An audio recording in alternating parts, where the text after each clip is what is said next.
I'm an engineer, and engineering is all about optimizing things and making things efficient. And if you look at the food system in the world, I mean, with the number of people in the world, we have to make it a little bit more efficient because we've already transformed most of the Earth's surface and we're sort of rapidly eroding the rest of it, which is sort of pushing biodiversity out of the window. Lots of forests are being cut down mainly to grow for grazing and to grow animal fodder in particularly South America, where some of the biggest forests are left. And so looking at the food system, if you want to make it more efficient, you want to have something which has a lower footprint to grow, so you get more protein per unit area of land, and also is more healthy. So sort of optimum diets, when you start to look into it, come down to less meat and dairy in general. And so that's how I got involved. And also from a personal angle, I was looking at the things that made me feel good and healthy, and I used to think when I was sort of, early 20s, I suppose, that some of my friends were eating lots of meat and that was making them more muscly. But then I sort of discovered there isn't really a close link to that, and you can do just as well with soy protein. And they feed sort of cows soy protein to make them give them big muscles, so that they can sell lots of meat from them. And you don't eat. There's no strong link between eating lots of meat and having big muscles. So when I realised that, then there was no arguments left really to eat lots of meat. And another thing I find is that once you start looking into it and working out what's good for you, you start to like what you're eating and have a connection with it, and you stop liking the bad stuff. So I no longer sort of want to eat steaks particularly. I'd rather sort of have some really nice, attractive, tasty sort of bean-based dishes. That's what I find anyway. There are lots of interesting people here today. There's a guy called Gus Hoyt who's helped to write the UK Green Party food policy, and that's all really about fairness and so forth. And it doesn't explicitly really mention meat and dairy very much, but underlying, that's one of the ways to solve a lot of the issues which are sort of prioritised by the Green Party food policy. All the people who are actually involved in the business of educating people and looking at food policy completely get the fact that we need to sort of have more diverse diets and less meat and dairy focused, but they're all really frightened about talking about it because politically they're worried that it's not an acceptable thing to say.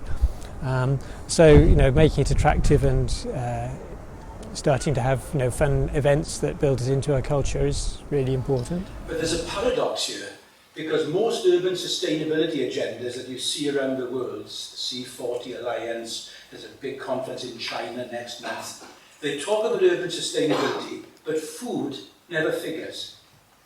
There's lots about water, there's lots about energy, there's lots about soil, all those are important of course, but food itself never ever figures in these big debates, and it's absolutely outrageous. So one of the many firsts for Bristol, it seems to me, is that Bristol will be the first ever winner of European Green Capital in which it's going to feature and fly the flag for food, and that's a real achievement that Bristolians can really take some credit for. I mean, just as an example, the recent IPCC report, the big body looking at climate impacts, talked about the fact that we're likely to be losing 2% of farmland a year globally to 2050 if we carry on as we are. That loss of farmland is due to drought, floods, sea level rise and other factors related to climate change.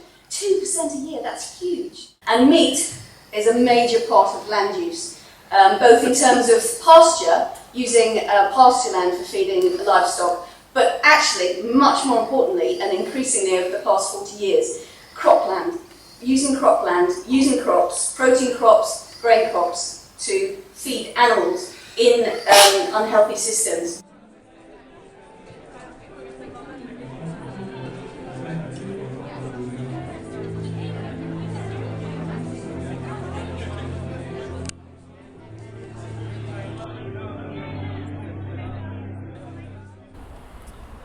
Do you have any experience of city gardening? City gardening? I've dealt with some schools who have used some of our techniques. We have an organic garden at my farm, and they've started to apply some of those techniques to their own city gardens and farms in the schools. Purely because obviously if children are using pesticides, or there's lots of pesticides in the garden materials, then it doesn't work as well and it's bad for the children. So by using organic methods, for instance, when they have slugs, they put a copper ring around the lettuce, and then that stops the slugs coming and eating the lettuce, rather than using loads of slug pellets or poisons or something which might be bad for the children. Simple solutions can sometimes help everyone. You don't have to be organic to do that.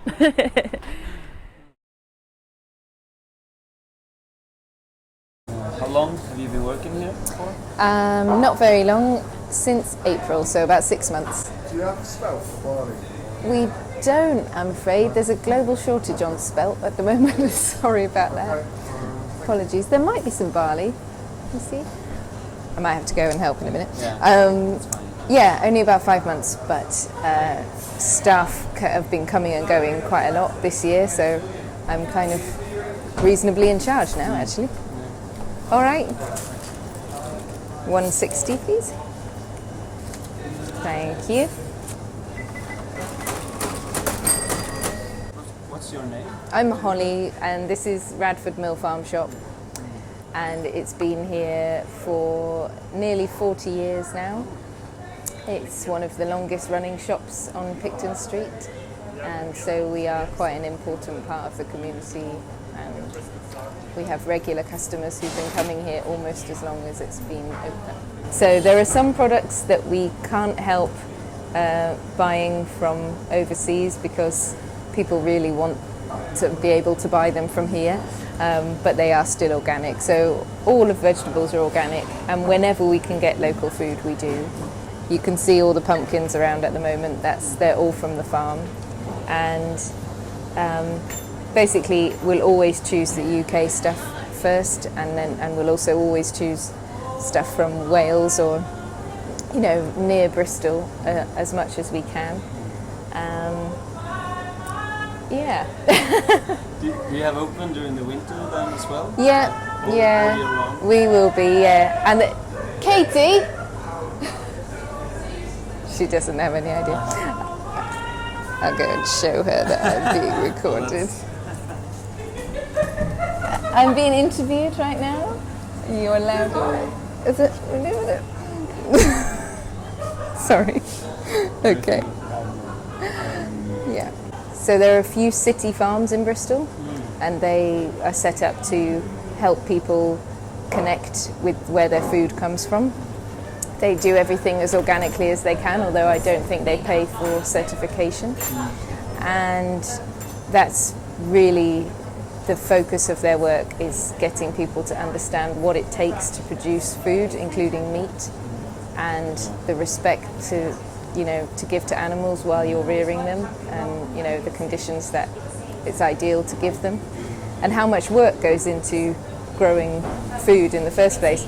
So people can get involved in various events and community groups, disadvantaged groups, children and the elderly, adults with disabilities, go along and help plant and grow the vegetables.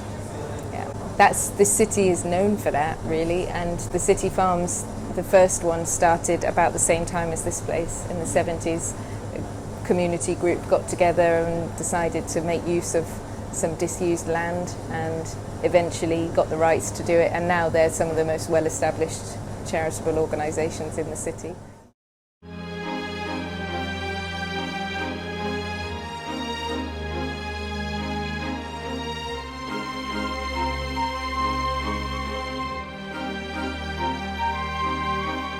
My final point is this: whenever you go around cities around the world, what you often find is this, that a city that respects its food respects itself. Thank you very much.